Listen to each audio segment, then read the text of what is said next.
अगर किसी व्यक्ति को मोहब्बत या प्यार होती है तो वह उसको पाने के लिए क्या कुछ नहीं कर सकता, यहाँ तक ये जान दे सकता है और जान ले भी सकता है। और जब किसी व्यक्ति को शक हो जाए तो मानो ऐसा रूप ले लेता है जिसकी कोई कल्पना तक नहीं कर सकता।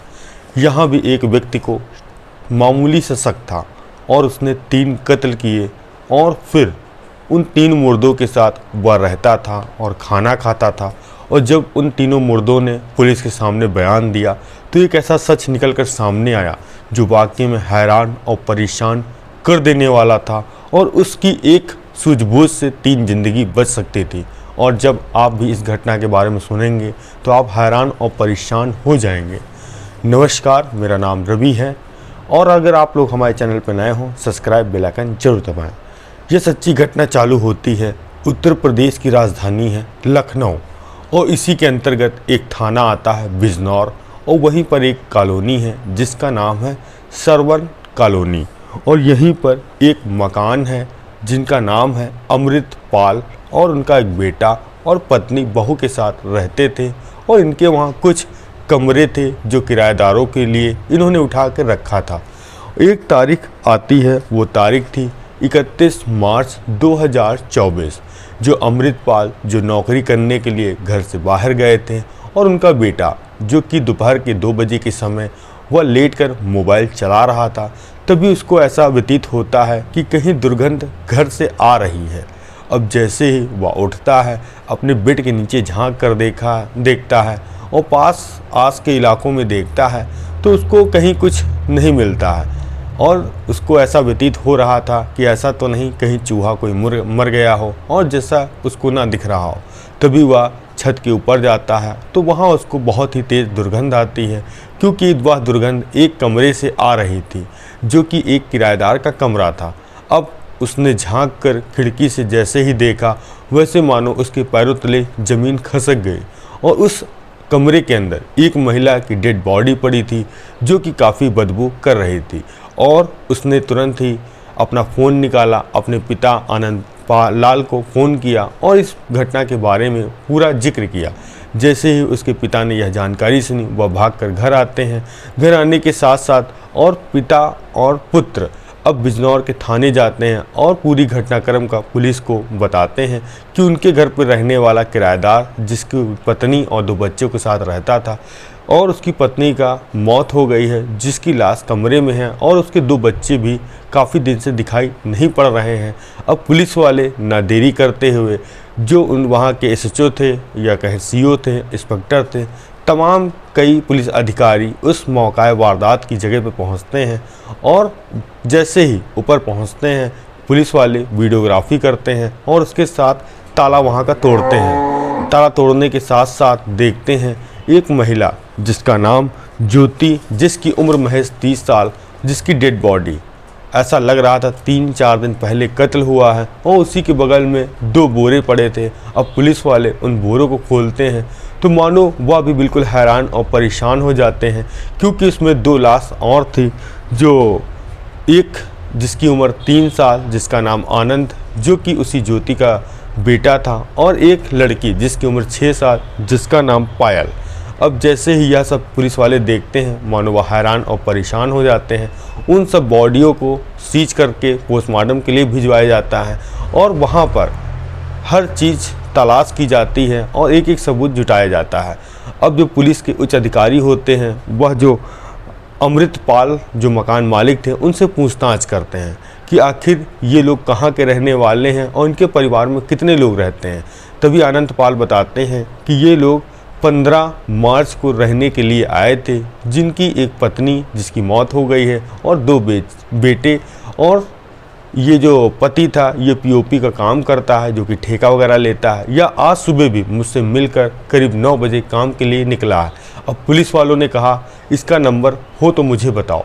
अब पुलिस वालों को नंबर मिलता है जो मृतक के पति का। अब तुरंत ही ना देरी करते हुए उस व्यक्ति का पुलिस वाले नंबर सर्विलांस पे लगाते हैं, उसकी लास्ट लोकेशन खंगालते हैं तो पता लगता है कि यह लोकेशन उन्नाव का एक जो इलाका है शोहरामो वहाँ का है।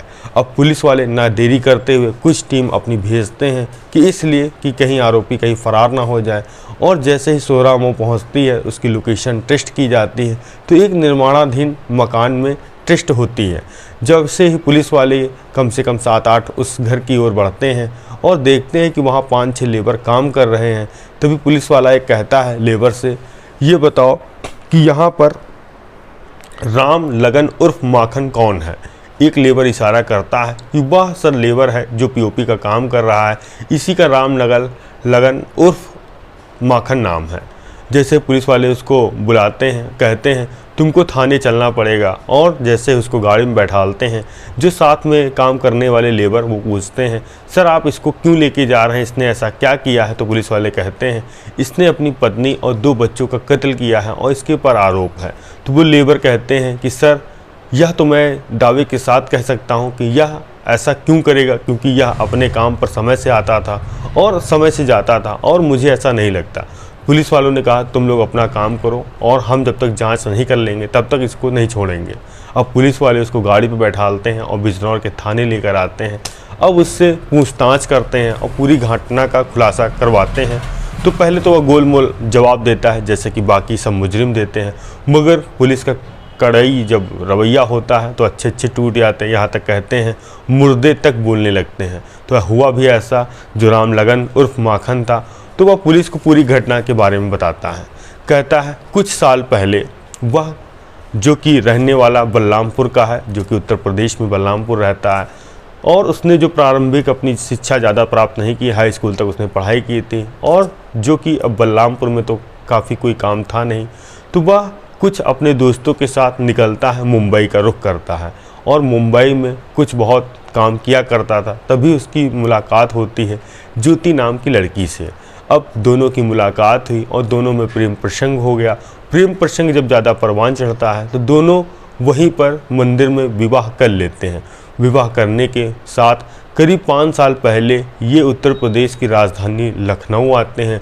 लखनऊ में एक थाना है सरोजनी नगर, सरोजनी नगर के पास एक इलाका है गौरी, यहीं पर ये किराए का कमरा लिए और यहीं पर रह रहे थे और मेहनत मजदूरी करके ये अपने बच्चों को पालता और अपनी पत्नी के साथ खुश रहता था। मगर कहीं ना कहीं इसको एक बात खटक रही थी कि इसके 2 बच्चे हुए थे, एक बेटा था एक बेटी। उसको लग रहा था कि ये मेरे बच्चे नहीं हैं, और कभी कदार ये अपनी पत्नी से लड़ाई झगड़ा भी करता था। कहता था कि ना तो बच्चों से मेरे गुण मिलते हैं ना तो शक्ल मिलती है, आखिर ये बच्चे किसके हैं। तो पत्नी इसका विरोध करती है, कहती तुम्हें मेरे पर शक क्यों करते हो, आखिर मैंने ऐसा तुम पे क्या किया है। मगर कभी न कभी वह पत्नी को टार्चर किया करता था। तभी एक तारीख थी जो 25 मार्च 2024, जो कि अब इसको लग रहा था कि पत्नी का ऐसा लगता है मेरा यहाँ कहीं इसका सेटिंग है या फेर है। तब यह अपनी पत्नी को लेकर बिजनौर जाता है। बिजनौर में एक सरवन नगर कॉलोनी है, वहाँ पर किराए पर कमरा लेता है और लेने के साथ साथ अब मानो कुछ ठीक ठाक चल ही रहा था। 10 से 15 दिन हुई। एक तारीख थी 28 मार्च 2024, जो कि यह काम पर अपने गया था। काम पे आने के बाद 6 बजे अपने घर आता है और पत्नी बच्चे सब खाना खाते हैं। खाना खाने के बाद पता नहीं इसके मन में ख्याल कहाँ से आ जाता है, तभी पत्नी से दोबारा कहता है कि आखिर इन बच्चों का बाप कौन है, तुम सही सही आज मुझे बता दो तो मुझे दिल की तसल्ली हो जाएगी। अब जैसे यह बात पत्नी को पता चलती है, वह विरोध करती है कि तुम मुझसे यह बात क्यों पूछते हो, अगर तुमको भरोसा नहीं हो रहा है तो मुझे छोड़ दो। अब राम लगन उर्फ माखन इतना वह घबरा जाता है छोड़ने के लिए और इतना वह गुस्से पे क्रोधित हो जाता है कि अपनी पत्नी की गला दबाकर वही मौत कर देता है। और जैसे ही यह चीख बच्चे सुनते हैं तो बच्चों का भी दोनों का गला दबा के उनको भी मार देता है। मारने के साथ साथ पत्नी को तो बेड के नीचे कर देता है और जो बच्चे थे 1-2 बोरी लेकर आता है, उनकी लाश को एक में डाल देता है। अब उसका इंतज़ार यही था कि जब सुनसान घर में हो जाएगा और कोई नहीं रहेगा तो मैं इन डेड बॉडी को कहीं जंगल में फेंक आऊँगा जाके। तभी 29 तारीख को यह उन डेड बॉडी को उठाने का प्रयास करता है और जैसे ही लेकर जा रहा था तभी देखता है मकान मालिक जो कि दरवाजे पर कोई काम कर रहे हैं, इसके बाद वह फिर रख देता है। और रात में इसलिए उसको मौका नहीं मिला क्योंकि 10 से साढ़े 10 बजे के बाद जब मकान मालिक सोने जाते थे तो वह दरवाजे में अंदर से लॉक लगा देते थे। अब उसको बस वक्त तभी था दोपहर में, और दोपहर में जो मकान मालिक के बेटा था या बहू थी या पत्नी थी, चहल पहल के कारण से वह डेड बॉडी नहीं निकाल पाया। तभी जब 31 तारीख हो गई तब वह काम के लिए गया, और जो उसका मकान मालिक का बेटा था उसको कहीं ना कहीं जो डेड बॉडी थी वो धीरे धीरे पुरानी हो रही थी, तो उसमें बदबू ज़्यादा तेज़ हो रही थी।